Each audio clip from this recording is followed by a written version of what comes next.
Semua berasal dari rasa penasaran saya terhadap keris. Inilah senjata tradisional Nusantara yang memiliki begitu banyak peran dalam kehidupan manusia sejak zaman dahulu hingga kini. Keris tidak hanya dimanfaatkan sebagai senjata, namun keris juga menjadi benda berwasiat, kelengkapan upacara keagamaan, aksesoris, hingga menjadi penanda status sosial seseorang. Bahkan pada tahun 2005, keris Nusantara telah dikukuhkan oleh UNESCO sebagai karya agung warisan kemanusiaan milik seluruh bangsa di dunia. Beruntung pada suatu pagi menjelang siang, saya bersama tim Tidar meluncur ke Jogja bagian barat guna menemui sang pembuat keris, Empu Sungkowo Harumrojo. Beliau adalah keturunan ke-17 Empu Supodrio dari Kerajaan Majapahit abad 13. Gelar empu yang dipakainya bukanlah gelar yang diturunkan dari ayahandanya, Empu Jeno Harumrojo, melainkan diperoleh dengan susah payah dari pengalamannya berkarya sebagai pembuat keris sejak lebih dari 30 tahun silam. Keris adalah lambang keberanian dan kepahlawanan, terutama bagi masyarakat di suku Jawa. Mereka yang menyandang keris adalah individu yang memiliki keistimewaan dan kehebatan dari segi fisik maupun rohani. Bukan alang-alang mereka yang menyandang keris. Mereka mempunyai jiwa kental untuk mempertahankan diri, keluarga, negara, lebih-lebih agama. Untuk melakukan tanggung jawab dan tugasnya itu, maka penyandang keris tergolong orang-orang yang berani mati. Ada pantun yang memberikan makna begitu berarti bagi penyandang keris. Apa guna pergi ke ladang jika tidak menanam padi? Apa guna keris disandang jika tidak berani mati? Yuk kita lihat cara pembuatan keris di Empu Jeno Harumrojo.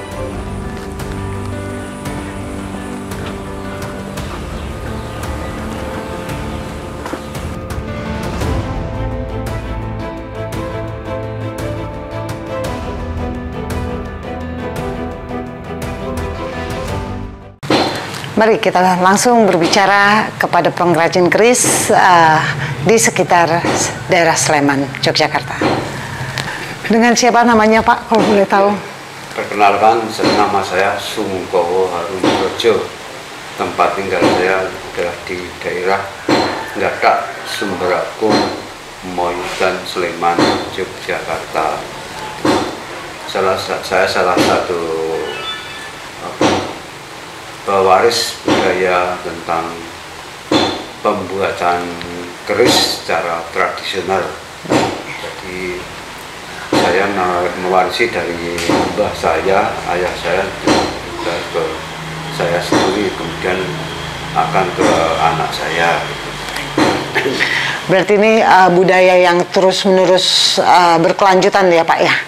Ada silsilah yang dulu dari Empu Majapahit, yaitu untuk Supodrio itu, kemudian ke sini ke saya, sampai saya itu udah urutan yang ke-17. 17, urutan ke-17 ya Pak ya? Urutan empu yang ke-17. Urutan empu yang ke-17. Gambaran tentang keris pada umumnya itu seperti apa sih Pak, kalau boleh tahu? Kalau keris itu luas sekali sebetulnya itu ya.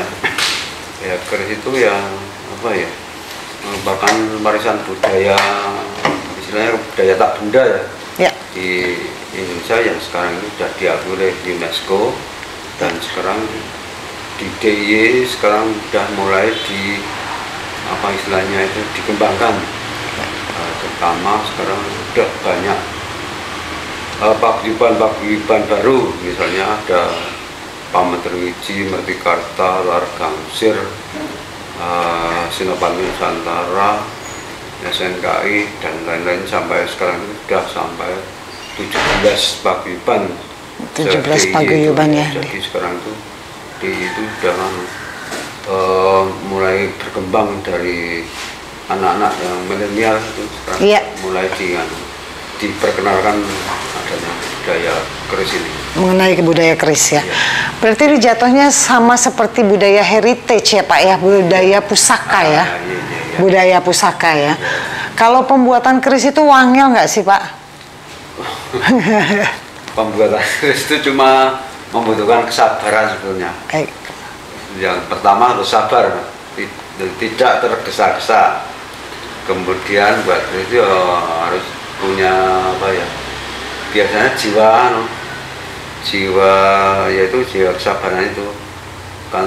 Keris itu kan apa ya, ada pakemnya, jadi macam-macam. Misalnya kita harus tahu tangguh, misalnya ada tangguh Tuban, Blambangan, tangguh Sendang Sedayu, tangguh Mojopahit, tangguh Pakubuwono, tangguh Hamengkubuwono, tangguh Mataram. Kalau di sini tangguh kebetulan tangguh Minto.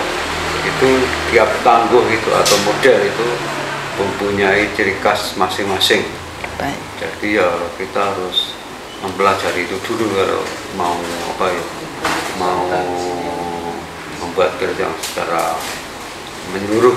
Baik. Berarti ada proses-proses yang harus dijalani ya Pak ya? Ya, kalau membuat keris itu memang harus sabar. Pertama ya, kita misalnya keris secara tradisional. Misalnya sebelum kita membuat harus misalnya puasa.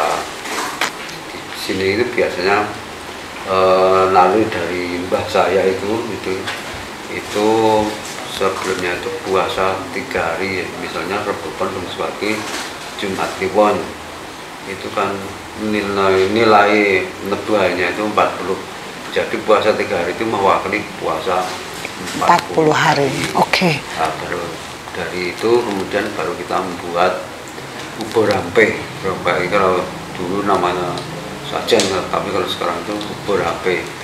Tapi ubur rampe itu sebenarnya kita apa ya?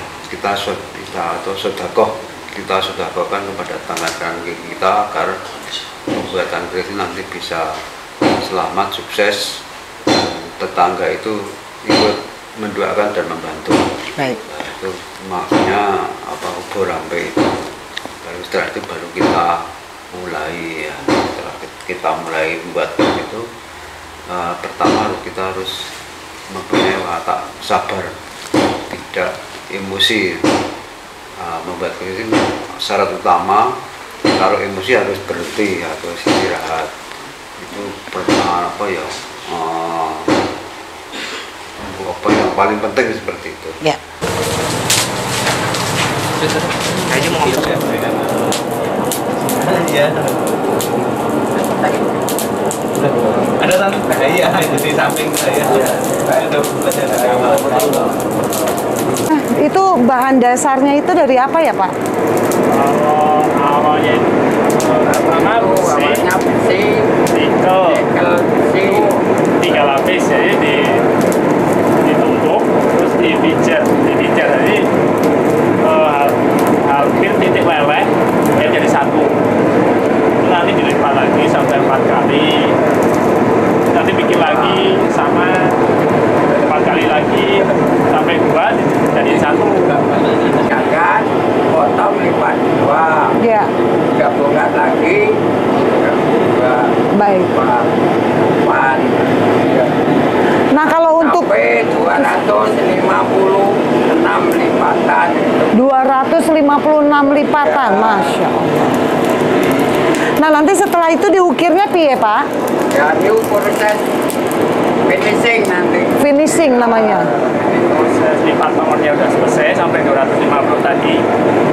Terus dikasih baja tengahnya. Kalau selesai baru diukir. Jadi dibentuk.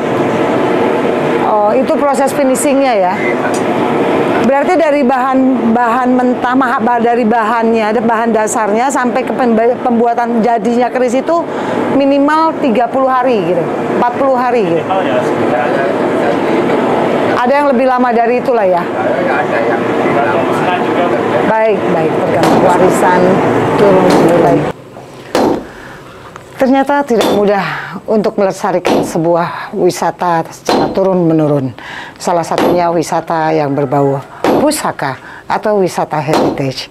Begitulah, siapa lagi kalau bukan kita untuk melestarikan semua budaya, seni budaya yang ada di Indonesia. Mari kita sama-sama melestarikan seni budaya di Indonesia dengan Lintas Budaya Nusantara.